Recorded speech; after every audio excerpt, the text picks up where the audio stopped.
Hello everyone, स्वागत है आप सभी का आर्टिकल 351 चैनल पर। हम लोग एनालिसिस कर रहे हैं प्रीवियस ईयर क्वेश्चन पेपर्स का, और उसी में आज का जो क्वेश्चन पेपर है वो है यूजीसी नेट दिसंबर 2019 का क्वेश्चन पेपर। तो दिसंबर 2019 का नेट का क्वेश्चन पेपर आज हम लोग एनालिसिस करेंगे। और तो वीडियो शुरू करते हैं। इससे पहले चैनल को सब्सक्राइब कीजिए और लाइक कीजिए वीडियो को। तो क्वेश्चन नंबर 1 है, प्रकाशन वर्ष की दृष्टि से निम्नलिखित काव्य कृतियों का सही अनुक्रम है। तो जो प्रकाशन वर्ष जैसे जैसे हुआ है तो काव्य कृतियों का अनुक्रम लगाना है। स्वप्न, साकेत, पल्लव और आंसू 4 कृतियां हैं। स्वप्न, साकेत, पल्लव और आंसू, इनका जो है प्रकाशन वर्ष बताना है। तो पहले तो बताइए साकेत के रचनाकार कौन है। साकेत के रचनाकार हैं मैथिली शरण गुप्त। स्वप्न के रचनाकार हैं राम नरेश त्रिपाठी। पल्लव के सुमित्रा नंदन पंत और आंसू के हैं जयशंकर प्रसाद। स्वप्न का अच्छा प्रकाशन वर्ष है, अब देखते हैं कि स्वप्न का प्रकाशन वर्ष है 1929। फिर साकेत का प्रकाशन वर्ष है 1931। पल्लव का 1928 है और आंसू का है 1925। तो सबसे पहले आंसू आ जाएगी 1925 की आंसू, तो सी ऑप्शन में ही सबसे पहले आंसू दिया है, यही हो जाएगी। और साकेत 1935 की 31 की सबसे आखिरी में। फिर नेक्स्ट क्वेश्चन देखते हैं 2। भाषा ठीक करने से पहले मैं मनुष्यों को ठीक करना चाहता हूँ, समझे। प्रस्तुत संवाद चंद्रगुप्त नाटक के किस पात्र का है। तो चंद्रगुप्त के लेखक कौन हैं? जयशंकर प्रसाद जी हैं और इसका प्रकाशन वर्ष है 1931। चंद्रगुप्त नाटक का प्रकाशन वर्ष है 1931। तो नाटकों का भी अनुक्रम आ जाता है जयशंकर प्रसाद के नाटक का, जैसे कि चंद्रगुप्त हो गया, स्कंदगुप्त हो गया और ध्रुव सौनी हो गया। तो ये जो कथन है ये किसका है पूछा गया है, वररुचि का, चाणक्य का, चंद्रगुप्त का या फिर राक्षस का। तो ये कथन है चाणक्य का, कि चाणक्य ने कहा है कि भाषा ठीक करने से पहले मैं मनुष्यों को ठीक करना चाहता हूँ। नेक्स्ट क्वेश्चन है 3 नंबर। जई पंखी के नियर होई कहे विरह के बात, सोई पंखी जाई जरी तरिवर होई निपात। ऊहात्मकता के अतिरिक्त उक्त पंक्तियों में व्यक्त भाव की क्या विशेषता है। इसमें प्रेम की विलक्षणता नहीं है। बी, कवि वेदना के स्वरूप विश्लेषण में नहीं, ताप की मात्रा नापने में प्रवृत्त है। इसमें विरह ताप की वेदनात्मक स्वरूप का अत्यंत विशद व्यंजना की गई है। और अगला है, इसमें संतरास युक्त श्रृंगार के कारण स्वाभाविक प्रेम की व्यंजना नहीं हुई है। तो पूछा गया इन लाइन जो ऊपर हैं, जय पंखी के नियर होई कहे विरह की बात, पहले तो ये बताइए ये पंक्तियाँ किसकी हैं। ये नागमती वियोग खंड से पंक्तियाँ हैं अवधी भाषा में, और इसके रचनाकार हैं मलिक मोहम्मद जायसी। तो अब इसका आंसर होगा कि इसमें ऊहात्मकता के अतिरिक्त कौन सा भाव आया है या क्या विशेषता है इसकी। तो इसमें विरह ताप के वेदनात्मक स्वरूप का अत्यंत विशद जो है व्यंजना की गई है। नागमती वियोग खंड में जब जो राजा होते हैं वो पद्मिनी को ढूंढने के लिए चले जाते हैं, तो नागमती अपने पति के वियोग में बहुत ही विरह में डूबी होती हैं, उन्हीं का स्वाभाविक चित्रण इसमें है।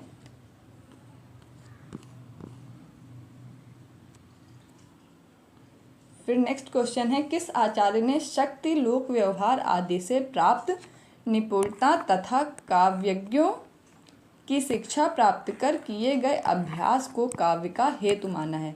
तो काव्य का हेतु क्या होता है, सबसे पहले तो आप लोग ये बताइए किसको किसको आता है काव्य हेतु।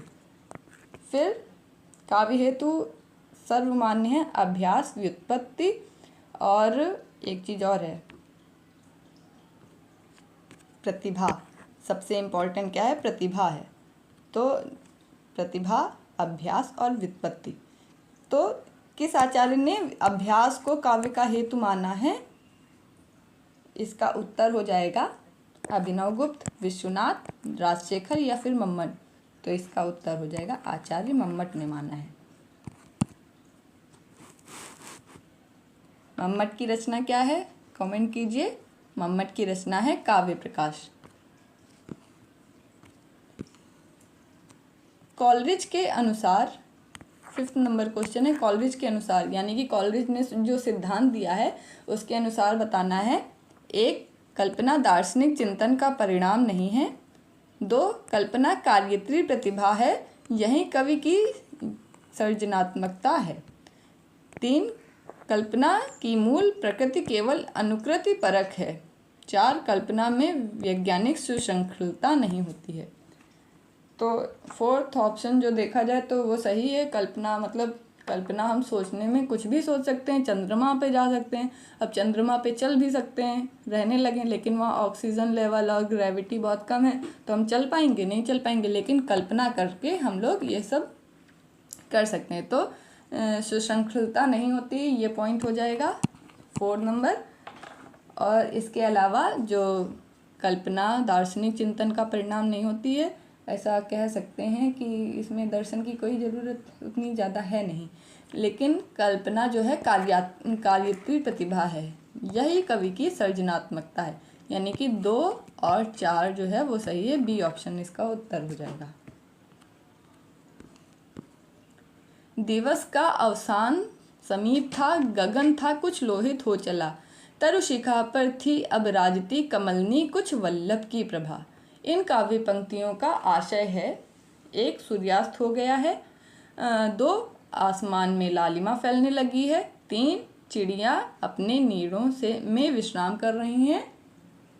या फिर आगे है: पेड़ों की फुनगियों पर सूरज की आखिरी किरणें विराजमान थी।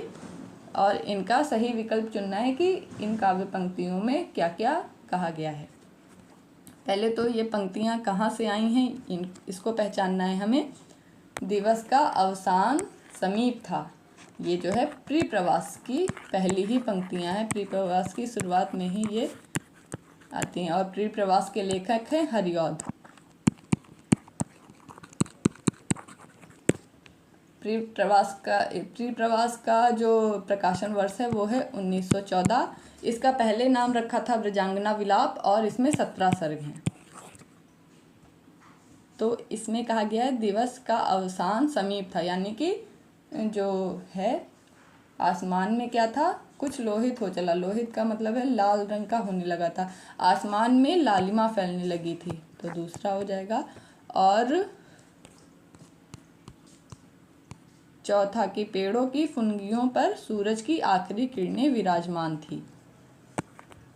2 और 4 बी ऑप्शन इसका हो जाएगा सही।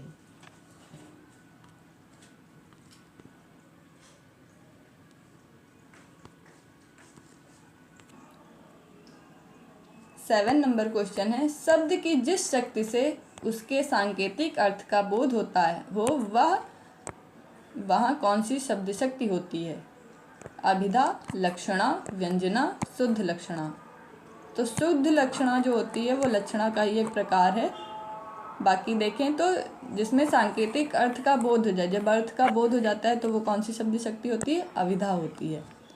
नेक्स्ट क्वेश्चन देखते हैं 8 नंबर। निम्नलिखित में से किस कहानी में नौकरी के सिलसिले में बाहर रहने के कारण गजाधर बाबू की लंबी अनुपस्थिति उन्हें परिवार के ढांचे से बाहर कर देती है?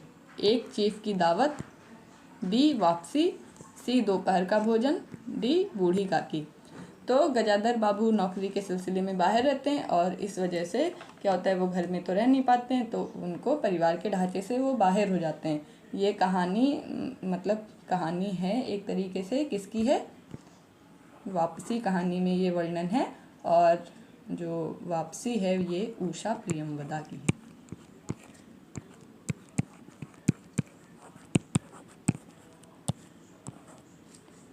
उषा प्रियमवदा। चीफ की दावत के लेखक हैं भीष्म साहनी। चीफ की दावत में क्या है, एक माँ है और उनके बेटे और बहू हैं, जो कि मतलब माँ को उतना अच्छा मतलब वो नए ज़माने में मॉडर्नता अपनी दिखा रहे हैं, मॉडर्न जितने हैं, और माँ जो हैं वो तो वैसे ही हैं जैसी थी। तो बेटे और बहू के शो ऑफ वाले जीवन में वो एकोमोडेट नहीं कर पाती हैं। वही चीफ़ की दावत है, उनके जो चीफ़ हैं वो आते हैं, उनसे फूल करी बनवाने के लिए कहते हैं। और दोपहर का भोजन जो है अमरकांत की है। इसमें गरीबी से जूझ रहे मध्यम वर्गीय परिवार की कहानी है। और बूढ़ी काकी प्रेमचंद की कहानी है।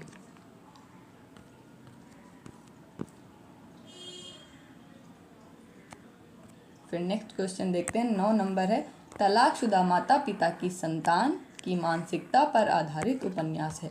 तलाकशुदा माता पिता की संतान के रूप में कौन वर्णित है, हम लोगों ने पढ़ा है। कहानी उपन्यास है ये एक तरीके से।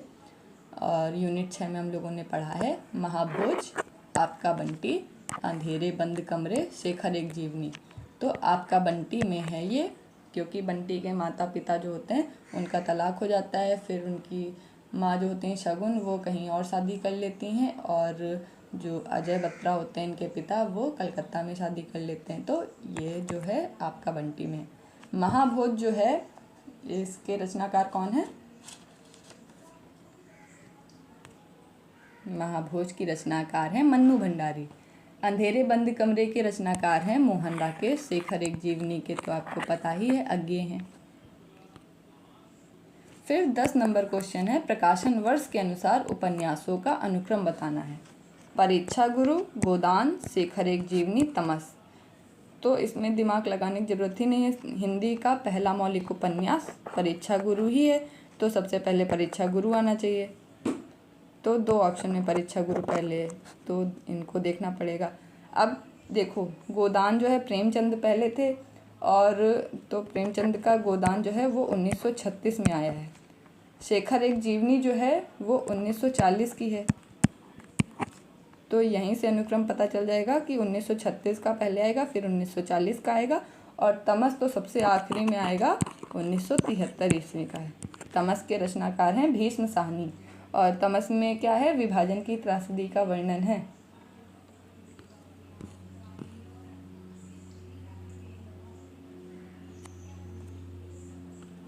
फिर 11 नंबर क्वेश्चन देखते हैं, शास्त्रानुसार अर्थ प्रकृति के प्रकार हैं, यत्न, विमर्श, बिंदु, बीज।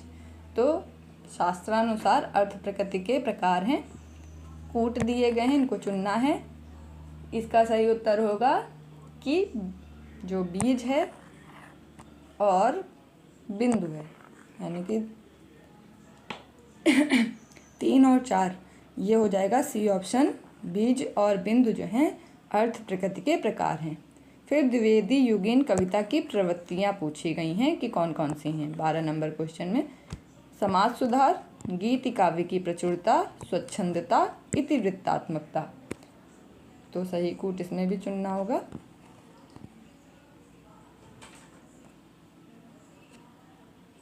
तो द्विवेदी युगीन कविता की मुख्य प्रवृत्तियां हैं, जैसे कि इसमें समाज सुधार के बोल दिखाई देते हैं और इतिवृत्तात्मकता दिखाई देती है। तो 1 और 4 सी ऑप्शन सही हो जाएगा। 13 नंबर क्वेश्चन, सिद्धों से संबंधित रामचंद्र शुक्ल के कथन, कौन सा कथन सही है? आचार्य रामचंद्र शुक्ल ने 1929 में हिंदी साहित्य का इतिहास लिखा था। तो उसी से बहुत इम्पोर्टेंट बुक है जो कि हम लोगों ने पढ़ डाली है, तो उसे आप लोग प्लेलिस्ट से देख सकते हैं। एक वज्रयान में आकर महासुखवाद का प्रवर्तन हुआ। 2 नाथ पंथ सिद्धों की परंपरा से नहीं निकला है। 3 सिद्धों का साहित्य शुद्ध साहित्य के अंतर्गत नहीं आता है। 4 सिद्धों की बानियाँ सांकेतिक नहीं हैं। तो इसका सही कथन हो जाएगा कि सिद्धों की वानियाँ तो सांकेतिक हैं, तो ये तो गलत है। सिद्धों का साहित्य शुद्ध साहित्य के अंतर्गत नहीं आता, ये कथन तो सही है, क्योंकि सिद्ध जो हैं वो अपने मतलब मत का प्रचार कर रहे थे, एक तरीके से अपनी जो बातें थी धार्मिक एक तरीके से था, ये साहित्य नहीं था। तो 3 तो हो ही जाएगा, लेकिन 4 नहीं होगा, तो 4 वाला ऑप्शन काट दीजिए। अब वज्रयान में आकर महासुखवाद का प्रवर्तन हुआ है, ये बात तो सही है।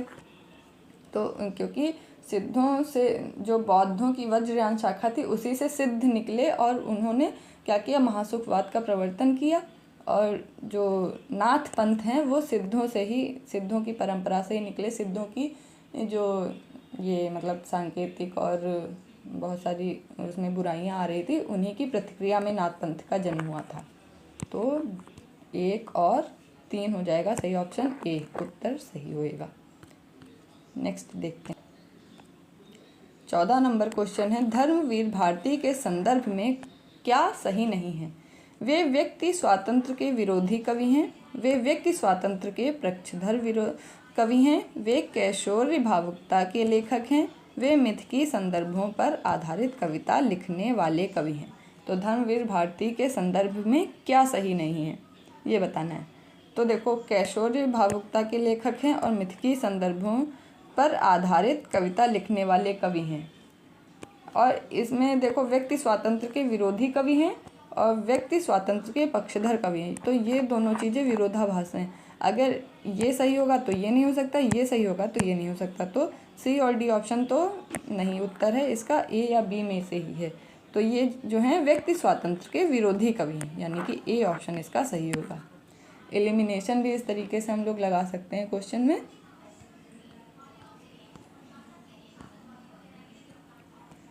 फिर पूछ रहा है 15 नंबर क्वेश्चन में, निम्नलिखित में से डायरी साहित्य है। ये तो मतलब अंधा भी बता दे कि कौन सा उत्तर होगा। प्रवास की डायरी, एक साहित्यिक की डायरी, तो दोनों में डायरी डायरी आ रहा है।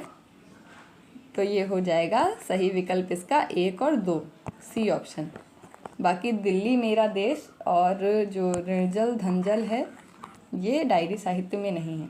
ऋणजल धनजल के जो लेखक हैं वो हैं फणीश्वर नाथ रेणु, और एक साहित्यिक की डायरी जो है ये मुक्तिबोध की रचना है। एक तरीके से कहा जाता है कि मुक्तिबोध की आत्मकथा है, लेकिन है नहीं, थोड़ी बातें उसमें हैं। और दिल्ली मेरा देश जो है ये रघुवीर सहाय की है। प्रवास की डायरी हरिवंश राय बच्चन की रचना है। फिर नेक्स्ट देखते हैं अब असर्शन और रीजनिंग के क्वेश्चन हैं। तो ये पूछा गया है 16 नंबर क्वेश्चन है, स्थापना इसकी है काव्य का सर्वस्व अलंकार है। तर्क इसका दिया गया है क्योंकि लेखक केवल अलंकारों से ही कविता कामिनी का आंतरिक और बाह्य सौंदर्य निखरता है।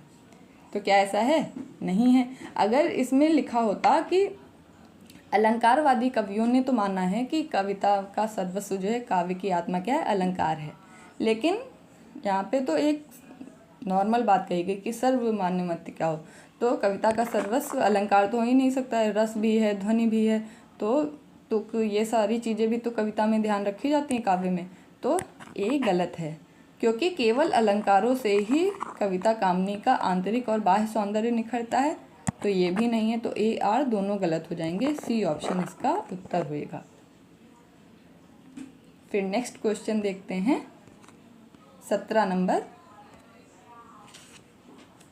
नंबर है, भारतेंदु युग में मध्यकालीनता और आधुनिकता का द्वंद्व है। तर्क है क्योंकि उस समय भारतीय समाज संक्रमण के दौर से गुजर रहा था। अच्छा, दो चीज़ों का देखो, मध्यकालीनता और आधुनिकता का द्वंद्व है कहा गया है, और संक्रमण के दौर से गुजर रहा था, तो सोचा जा सकता है कि सही होगा। बात भी सही है कि आधुनिक काल की शुरुआत जो है भारतेंदु युग से ही हुई है, और उससे पहले क्या था, भक्ति काल, रीति काल। तो वो जो प्राचीन काल की संस्कृति थी, और अब क्या है, अंग्रेज़ों का शासन आ गया, तो क्या है, पश्चिमी तरीका भी आ गया है, तो आधुनिकता भी हो रही है। तो भारतेंदु युग इस जगह पे, इससे पहले का प्राचीन युग है और इसके बाद आधुनिक युग है। तो उसके बीच का ये क्या है, संक्रमण काल का दौर तो है कि लोग सोच नहीं पा रहे थे कि प्राचीन चीज़ों को समेट के रखें कि नई चीज़ों की ओर जाएं। तो अंग्रेज़ों के दबाव मतलब दौर में ये सारी चीज़ें थी। तो दोनों ही सही कथन हैं, ए सही है और आर भी सही है। 18 नंबर क्वेश्चन है, इसकी स्थापना है, जैसे विश्व में विश्वात्मा की अभिव्यक्ति होती है वैसे ही नाटक में रस की। तर्क है क्योंकि संघर्ष की नाट्य स्थितियों में ही रसास्वादन की प्रक्रिया विकसित होती है। अब इसको देखना है, जैसे विश्व में विश्वात्मा की अभिव्यक्ति होती है वैसे ही नाटक में रस की होती है। तो ये कथन जो है जयशंकर प्रसाद ने कहा है नाटकों में रस के प्रयोग। इनका निबंध है नाटकों में रस के प्रयोग। उसमें ये कथन है कि जैसे विश्व में विश्वात्मा की अभिव्यक्ति होती है वैसे ही नाटक में रस की, क्योंकि संघर्ष की नाट्य स्थितियों में ही रसास्वादन की प्रक्रिया विकसित होती है। तो जयशंकर प्रसाद जो हैं वो विद्वान हैं, तो उन्होंने ये कहा है। जब कोई विद्वान कोई कथन कहता है तो उसको एज इट इज़ सही माना जाता है। तो यहाँ पे दोनों सही हो जाएंगे, यानी कि ए ऑप्शन सही होगा, ए सही आर सही।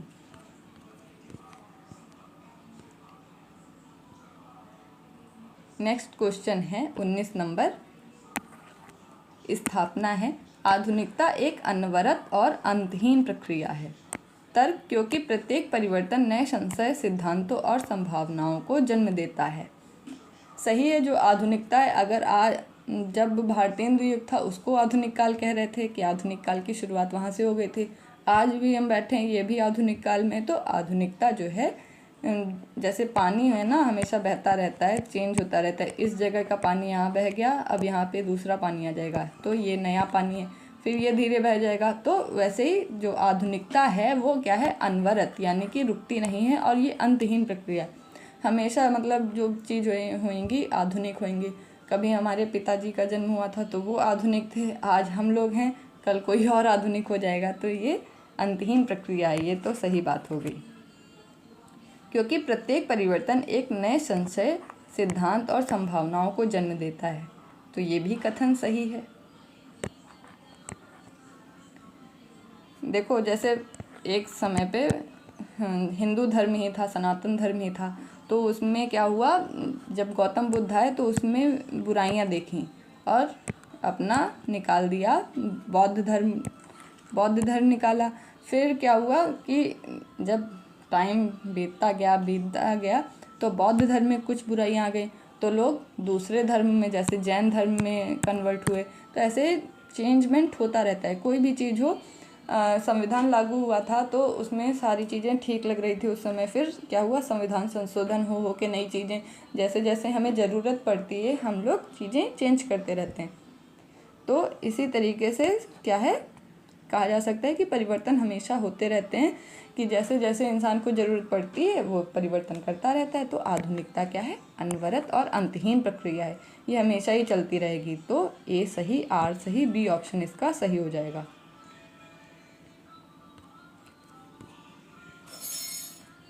फिर 20 नंबर क्वेश्चन है, दलित चिंतन और साहित्य में अभिव्यक्त मनुष्य गांधी का हरिजन ही है। तर्क है इसका, क्योंकि दलित साहित्य में मुख्यतः बाबा साहेब अम्बेडकर के सामाजिक राजनीतिक चिंतन को अपनाया गया है। तो देखा जाए तो दलित चिंतन में साहित्य में अभिव्यक्त मनुष्य जो है गांधी का हरिजन है, ये नहीं है। इसमें अम्बेडकर का, दलित साहित्य जो है उसमें अम्बेडकर का दर्शन दिखाई देता है, ना कि गांधी का। और दलित साहित्य में मुख्यतः बाबा साहेब अम्बेडकर के सामाजिक राजनीतिक चिंतन को अपनाया है, ये सही हो जाएगा। ए गलत है और आर सही है।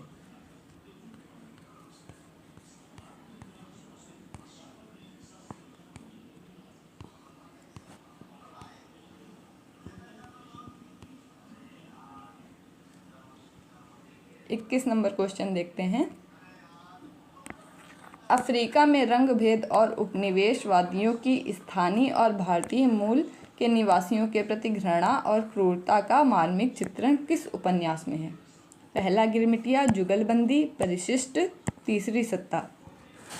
तो अफ्रीका में जो रंग भेद और उपनिवेशवाद से क्या था कि अफ्रीका के स्थानीय लोग और जो भारतीय मूल के निवासी थे उनसे ही घृणा लोग कर रहे थे। इसका वर्णन जो है पहला गिरमिटिया में, और पहला गिरमिटिया जो है 1999 में प्रकाशित हुआ था। जुगलबंदी में क्या है, द्वितीय विश्व युद्ध की टाइमलाइन पे लिखा गया है ये जुगलबंदी। परिशिष्ट में अभिजात्य वर्ग के द्वारा जो दलित वर्गों का शोषण होता है उसका चित्रण है। और तीसरी सत्ता में आधुनिक काल के रिश्तों में ऊष्मा की कमी और दाम्पत्य जीवन की जटिलता जो है उसका वर्णन है तीसरी सत्ता में। नेक्स्ट देखते हैं 22 नंबर क्वेश्चन। उत्तरकांड के 22 नंबर है, उत्तरकांड के कलयुग प्रसंग में तुलसीदास ने लिखा है, 1. आचारहीन और वेद विरोधी लोग ज्ञानी और सन्यासी कहलाएंगे। 2. माता पिता अपने बच्चों को मानव धर्म की शिक्षा देंगे। 3. पत्नी के मर जाने और घर गृहस्थी और संपत्ति के नष्ट हो जाने के बाद लुटे पुटे लोग ही संन्यास ग्रहण करेंगे। 4. कलयुग में अच्छा समय होगा और लोग सुखी रहेंगे। तो उत्तरकांड में कलिकाल का वर्णन है। रामचरितमानस का उत्तरकांड जो है उसमें कलिकाल का वर्णन है। पूछा जाता है कलिकाल का वर्णन कहाँ पे है, तो उत्तरकांड में। और तुलसीदास ने लिखा है। अच्छा, पहले तो देखते हैं रामचरितमानस। रामचरितमानस जो है 1574 की रचना है, 1574। इसमें क्या है, 7 कांड हैं, 7 कांड यानी कि 7 सोपान हैं। पहले बालकांड, फिर अयोध्या कांड, फिर अरण्य कांड, फिर किष्किंधा कांड, सुंदर कांड और लंका कांड, फिर उत्तरकांड। तो उत्तरकांड जो है सबसे आखिरी है और इसमें कलयुग का वर्णन है। अब कलयुग का वर्णन है तो उसमें कहा क्या है तुलसीदास ने कि आचारहीन और वेद विरोधी, मतलब कलयुग की विशेषता क्या है कि आचारहीन लोग और वेद विरोधी लोग जो होंगे वो सन्यासी होंगे। तो ये बात सही है कि कलयुग में ऐसे लोग, मतलब अधर्मी लोग ही रंगे सियार बन के घूमेंगे। ऐसा अगर माता पिता बच्चों को धर्म की शिक्षा देंगे तो कलयुग होएगा, नहीं होएगा। पत्नी के मर जाने और घर, मतलब एकदम भिखारी जैसे लोग ही संन्यास ग्रहण करेंगे। जब उनके पास धन दौलत होएगी तब कोई संन्यास नहीं लेगा, जब उसके पास कुछ है ही नहीं तो सन्यासी बन जाएगा। ये बात सही हो गई 3। तो 1 और 3 सही होगा, ए ऑप्शन। और कलयुग में अच्छा समय होगा, लोग सुखी होंगे, ऐसा है नहीं। कलयुग में सब दुखी होंगे, यही कलयुग है। लेकिन हम लोग तो सुखी हैं कलयुग में। चलो अच्छा, नेक्स्ट देखते हैं 23 नंबर क्वेश्चन। अपने काव्य शिक्षण की निर्मित के लिए किस पाश्चात्य आचार्य ने सहजानुभूति की अवधारणा का सहारा लिया? तो सहजानुभूति की अवधारणा का सहारा लिया और पाश्चात्य आचार्य ने अपना काव्य सिद्धांत निर्मित किया। तो ये कौन है? मैथ्यू अर्नाल्ड, क्रोचे, लोंजाइनस या फिर इलियट। तो सहजानुभूति का अच्छा इंग्लिश नाम है एस्थेटिक। अब आप लोग गेस कर सकते हैं कि कौन होगा। इसका सही उत्तर हो जाएगा क्रोचे। क्रोचे ने सहजानुभूति की अवधारणा का सिद्धांत की, मतलब अवधारणा यूज़ की और अपना सिद्धांत दिया। अभिव्यंजनावाद बहुत इम्पॉर्टेंट है, अभिव्यंजनावाद। तो क्रोचे का अभिव्यंजनावाद है। फिर लोंजाइनस की रचना है पेरिप्सिस। इसमें क्या है? उदात्तवाद का चित्रण है, उदात्तवाद बताया है, या फिर औदात्यवाद उसको कहते हैं। लोंजाइनस का उदात्तवाद भी बहुत फेमस है या बहुत पूछा जाता है।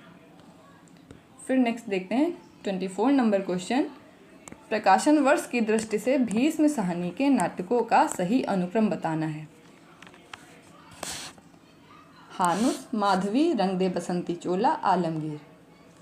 तो हानुस, माधवी, रंग दे बसंती चोला, आलमगीर। जो इसका सही उत्तर हो जाएगा ए ऑप्शन ही हो जाएगा, क्योंकि हानुस के बाद माधवी, फिर रंग दे बसंती चोला, फिर आलमगीर। 25 number question. दलित जीवन पर आधारित जो उपन्यास है वो कौन से हैं? यानी कि दलित जीवन पर आधारित उपन्यास हैं धरती धन्ना अपना, ठीकरे की मंगनी, कठगुलाब, यथा प्रस्तावित। तो हम लोगों ने यूनिट 6 में पढ़ाई है। धरती धन्ना अपना जो है ये दलित जीवन पे ही आधारित है। और यथा प्रस्तावित भी हो जाएगा। धरती धन्ना अपना के लेखक हैं जगदीश चंद्र माथुर और यथा प्रस्तावित के हैं गिरिराज किशोर। कठगुलाब में क्या है? स्त्री जीवन की चर्चा है। और ठीकरे की मंगनी जो है नासिरा शर्मा की लिखी गई है।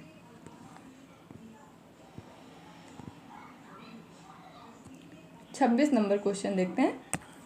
हिंदी में प्रचलित सिफारिश किस भाषा का शब्द है? तो ऐसे क्वेश्चन भी 1-2 आ जाते हैं। कि सिफारिश कौन सी भाषा का शब्द है? हिंदी, फारसी, अरबी, तुर्क। तो हिंदी का होता तो पूछते ही नहीं, है ना। कोई और ही भाषा है, अरबी भाषा का शब्द है। सिफारिश जो है अरबी भाषा का शब्द है। और अरबी शब्द कौन कौन से? जैसे अदालत हो गया, औरत हो गया, हैजा, हौसला, तो ये सब क्या हैं? अरबी भाषा के शब्द हैं। और उर्दू जो है वो तुर्की भाषा का शब्द है। तो उर्दू एक भाषा है, लेकिन वो ली किस मतलब है कौन सा? तुर्की शब्द है। 27 नंबर क्वेश्चन, प्रेमचंद की किन कहानियों में देसी रियासतों के राजाओं का चरित्र और वहाँ चलने वाली राजनीतिक गतिविधियों का चित्रण है? तो देसी रियासतों का चित्रण कहाँ पे है? कौन सी कहानी में? रियासत का दीवान, पंच परमेश्वर, शतरंज के खिलाड़ी, बड़े भाई साहब। रियासत इसमें आ ही गया, रियासत के दीवान तो इसमें होएगा ही होएगा, और शतरंज के खिलाड़ी में है। पंच परमेश्वर और बड़े भाई साहब जो है, बड़े भाई साहब में क्या है? दो भाइयों के बीच का जो मनोविज्ञान है उसका चित्रण है, और पंच परमेश्वर में ग्रामीण जीवन वगैरह का वर्णन है। तो 1 और 3 इसका होएगा सी ऑप्शन।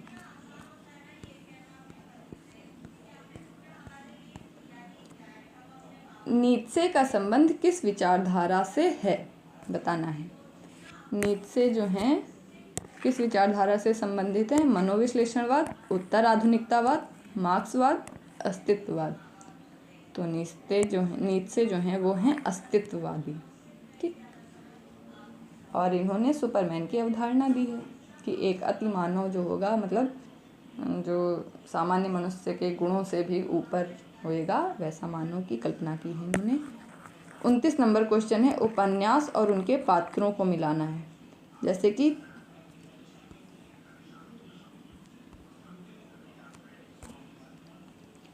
तमस, राग दरबारी, महाभोज, झूठा सच, इनको मिलाना है। देखो शेखर जो है, शेखर एक जीवनी में, तो 2 तो होएगा ही नहीं, 2 जितने में भी है वो काटना पड़ेगा। तो इससे एलिमिनेशन करके सी ऑप्शन आ गया उत्तर, कि सी होएगा। अब देख लेते हैं सही है कि नहीं है। झूठा सच में जो तमस है वो रिचर्ड में होता है, रिचर्ड जो है वो तमस उपन्यास में है। वो एक अधिकारी होता है, अंग्रेज अधिकारी, जो दंगों को रोक सकता था, लेकिन उसने रोका नहीं। राग दरबारी में है रंगनाथ। ठीक, राग दरबारी में है रंगनाथ। महाभोज में है सुकुल बाबू, यानी कि सी का 1। और झूठा सच में है तारा होती है। और कौन कौन से हैं? झूठा सच किसकी रचना है? झूठा सच है वे यशपाल की रचना, विभाजन त्रासदी इसमें भी है। तारा होती है, कनक होता है, और तारा किसकी बहन है? जयदेवपुरी की बहन है। और एक बार क्वेश्चन इस तरीके से पूछा गया था, भाई बहन मिलाने थे, तो जयदेवपुरी की बहन है तारा। महाभोज मन्नू भंडारी की रचना है। तमस जो है भीष्म साहनी की। राग दरबारी श्रीलाल शुक्ल की। महाभोज मन्नू भंडारी की। झूठा सच यशपाल की। बोलते बोलते मैं थक जाती हूँ। 30 नंबर क्वेश्चन है। Please like the video. कोई इतनी देर से हम पढ़ा रहे हैं, तुम लोग वीडियो लाइक नहीं करते हो। 30 नंबर, निम्नलिखित में से कौन सा निबंध रामचंद्र शुक्ल द्वारा रचित नहीं है? 1. रसात्मक बोध के विविध रूप, सौंदर्य बोध और शिवत्व बोध, साधारणीकरण और व्यक्ति वैचित्रवाद, काव्य में लोकमंगल की साधनावस्था। तो काव्य में लोकमंगल की साधनावस्था तो लिखा है, साधारणीकरण के बारे में भी इन्होंने लिखा है, और जो रसात्मक बोध है इसके बारे में भी लिखा है। लेकिन जो शिवत्व बोध है ना, ये नहीं लिखा इन्होंने। शिवत्व बोध लिखा है अज्ञेय में। अब 31 नंबर क्वेश्चन है, गीत फरोश गीत फरोश में कवि क्या कहना चाहता है? कवि के लिए सुनहरे अवसर बहुत हैं, दूसरों के मन माफिक कविता लिखने और बेचने के लिए कवि विवश है, कवि पैसे के लिए गीत लिखता है, कवि ज्ञान और संवेदना से हीन होता जा रहा है। तो गीत फरोश में है कि जैसा गीत चाहो वैसा लिख दूंगा। बी ऑप्शन, कि दूसरों के मन मुताबिक जो है वो कवि कविता लिख देगा और बेचेगा। गीत फरोश का मतलब ही यही है। अच्छा, गीत फरोश के बारे में देखो, अब इसके लेखक कौन है? भवानी प्रसाद मिश्र हैं।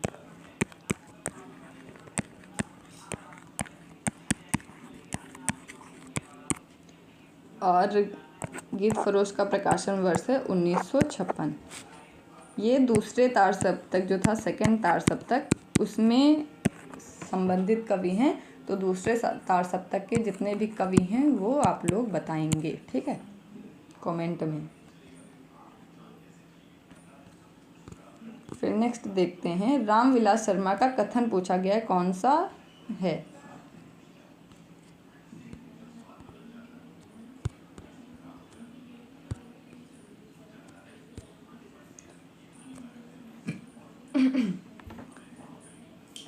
साहित्य की प्रचारात्मकता का प्रश्न सामाजिक जीवन की यथार्थता की कसौटी पर हल किया जा सकता है। 2. वास्तविक जीवन तथ्यों को ओझल रखकर श्रेष्ठ साहित्य की रचना की जा सकती है। 3. पिछली संस्कृति से नाता तोड़कर हवा में नई संस्कृति को जन्म नहीं दिया जा सकता। 4. अतीत के बिना भी वर्तमान को समझा जा सकता है। तो रामविलास शर्मा का कथन पूछा गया, इनमें से कौन सा है? साहित्य में प्रचारात्मकता और का प्रश्न जो है सामाजिक जीवन की यथार्थता की कसौटी पर हल किया जा सकता है, ये है। फिर देखा जाए तो वास्तविक जीवन तथ्यों जो है पिछली संस्कृति से नाता तोड़कर, ये हो जाएगा 1 और 3, उसका उत्तर होगा ए ऑप्शन। इनको एज इट इज़ याद करना पड़ेगा। अब अंधेरे में कविता से संबंधित कौन सी टिप्पणियाँ रामविलास शर्मा ने की हैं, ये बताना है। अंधेरे में कविता की मूल समस्या यही है कि मध्य वर्ग का बुद्धिजीवी सर्वहारा वर्ग से तादात्म्य कैसे स्थापित करे। 2. कवि मुक्ति बोध के लिए अस्मिता की खोज व्यक्ति की खोज नहीं बल्कि अभिव्यक्ति की खोज है। फिर मुक्ति बोध के काव्य संसार की पटभूमि असंदिग्ध रूप से ऐसी शासन व्यवस्था है जो निहायत चालाक होने के साथ ही बेहद आतताई है। 4. मुक्ति बोध की मुख्य समस्या है कि अपना वर्ग छोड़कर दूसरे वर्ग से तादात्म्य कैसे स्थापित करें, ठीक है। तो इसका यही हो जाएगा 1 और 4 की, तादात्म्य कैसे स्थापित करें, वही चौथा जो 1 डी ऑप्शन इसका सही होगा। नेक्स्ट देखते हैं। 34. काव्य कृतियों का सही अनुक्रम बताना है। तो देखते हैं, काव्य कृतियों का सही अनुक्रम बताना है। विष्णुप्रिया, कुकुरमुत्ता, चांद का मुंह टेढ़ा है, आंगन के पार द्वार। जो विष्णुप्रिया है मैथिली शरण गुप्त की है और 1957 की रचना है। 1957। कुकुरमुत्ता जो है 1942 की है और इसके लेखक कौन है? निराला हैं। चांद का मुंह टेढ़ा है 1964 की रचना है और जो मुक्तिबोध हैं उनकी रचना है आंगन के पार द्वार 1961 की है और लेखक हैं अज्ञेय। तो सबसे पहले कुकुरमुत्ता आएगी, बी ऑप्शन इसका सही होगा। फिर विष्णुप्रिया 1957 की, फिर आंगन के पार द्वार 1961, चांद का मुंह टेढ़ा है 1964। फिर देखें, हिंदी में नॉवेल के अर्थ में उपन्यास पद सर्वप्रथम किसने किया था? नॉवेल शब्द का जो उपन्यास के लिए नॉवेल शब्द जो है इसका प्रयोग किसने किया है, ये बता रहे हैं। महावीर प्रसाद द्विवेदी, भारतेंदु हरिश्चंद्र, प्रताप नारायण मिश्र, प्रताप नारायण श्रीवास्तव, बालकृष्ण भट्ट। तो इसका उत्तर होगा भारतेंदु हरिश्चंद्र। नेक्स्ट क्वेश्चन है 36। पीछे लागा जाई था लोग वेद के साथ ही, आगे थे सतगुरु मिलिया, दीपक दिया हाथ। तो कबीर की ये काव्य पंक्तियाँ हैं और इसमें कबीर क्या कहना चाह रहे हैं ये पूछा गया है। लोक और वेद का अनुसरण करने के कारण मैं परम तत्व से दूर था। लोक और वेद की रूढ़िवादिता ने परम तत्व के अभिज्ञान का मार्ग प्रशस्त किया। सद्गुरु के ज्ञान रूपी प्रकाश में मैंने परम तत्व का साक्षात्कार किया। सद्गुरु ने दीपक थमाकर संसार में भटकने के लिए छोड़ दिया। तो ये तो नहीं होगा कि ज्ञान दिया पकड़ा के, भटकने के लिए छोड़ दिया। कबीर जो है सदगुरु की महिमा ही गाते रहते हैं कि सदगुरु ही जो हैं जो ज्ञान देते हैं उसी से मोक्ष मिलता है, तो सदगुरु की बुराई तो ये नहीं करेंगे। तो 4 नंबर काट दो। इन्होंने कहा कि सदगुरु ने ज्ञान रूपी प्रकाश देके परम तत्व से साक्षात्कार कराया, यानी कि 3 नंबर जो है वो सही होगा। और पीछे लागा जाई था लोग वेद के साथ, यानी कि लोग वेद के साथ लगे हुए थे, अनुसरण करने से मैं परम तत्व से दूर था, ये होगा।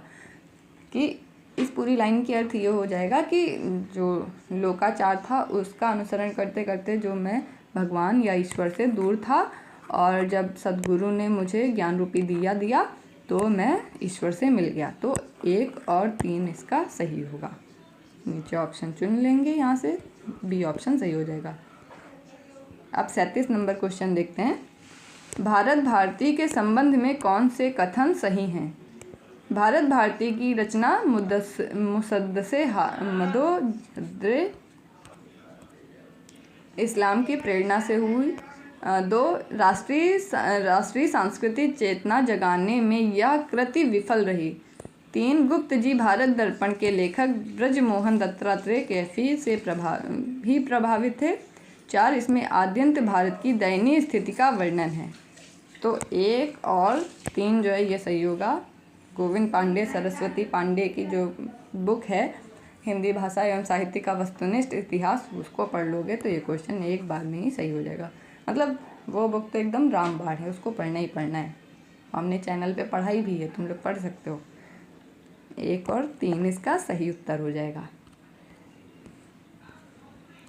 फिर पूछ रहे हैं गीत नाट्य हैं 38 नंबर में कि इनमें से कौन सा गीत नाट्य है? अग्निलीक, उन्मुक्त, नेपथ्य राग, त्रिशंकु। तो हो जाएगा अग्निलीक और जो है उन्मुक्त। 1 और 2 बी ऑप्शन जो है ये गीत नाट्य हैं।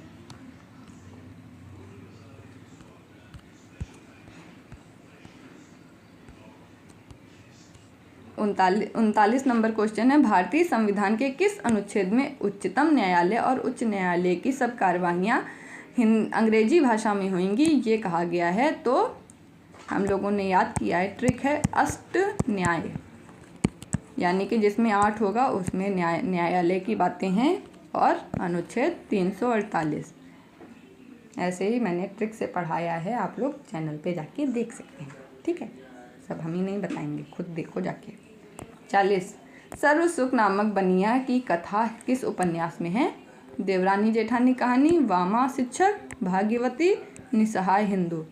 तो देवरानी जेठानी की कहानी में सर्वसुख बनिया का वर्णन है।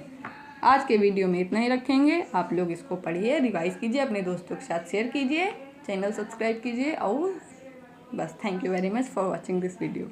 इतना बहुत है।